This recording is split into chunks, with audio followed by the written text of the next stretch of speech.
Les plongeurs de Créa Océan à pied d'œuvre aujourd'hui. Leur mission, récupérer tous les organismes vivants dans les rochers de la digue du port de Saint-Gilles.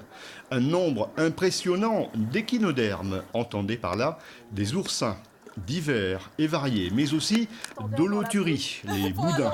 Il faut les sauver avant le début des travaux de reconfiguration des rochers qui ont été charriés par la houle et qu'il faut replacer près de la digue pour la conforter. Pour l'instant, on a vu 3 espèces d'oursins, donc c'est ce qui a été recensé lors du diagnostic initial. Il y a ce qu'on appelle les trypnostes, c'est des oursins comestibles. C'est un oursin collecteur qui est comestible. Une espèce d'oursin perforant, Echinometra mattei, donc c'est un tout petit oursin qu'on voit pas mal dans le lagon, qui peut être violet, vert, marron, petit avec des épines assez grosses à leur base. Et enfin, donc on a un autre type d'oursin, celui qu'on vient de voir de la famille des diadèmes avec des grosses épines noires. C'est plus d'une centaine d'oursins qui ont été découverts ici par un cabinet de biologie marine, une espèce qu'il est important de conserver, de protéger aujourd'hui. Parce qu'il se trouve que depuis quelques années, les scientifiques tirent la sonnette d'alarme dans le lagon.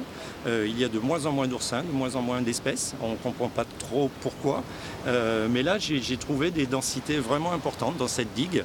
Et donc, je me suis dit, tiens, il faut peut-être faire quelque chose. C'est dommage d'avoir tous ces animaux-là qui sont en bonne santé. Donc, autant essayer de les préserver. Les oursins ou autres boudins seront déposés sur les rochers de la digue d'en face, le temps que les rochers soient déplacés. Ils seront transférés à nouveau du côté où ils ont été trouvés. Les poissons, mérous, mulets, etc. reviendront eux naturellement après les travaux. Par contre, on ne replacera pas, bien sûr, tous les déchets plastiques qui ont été retrouvés, parfois sur les oursins eux-mêmes.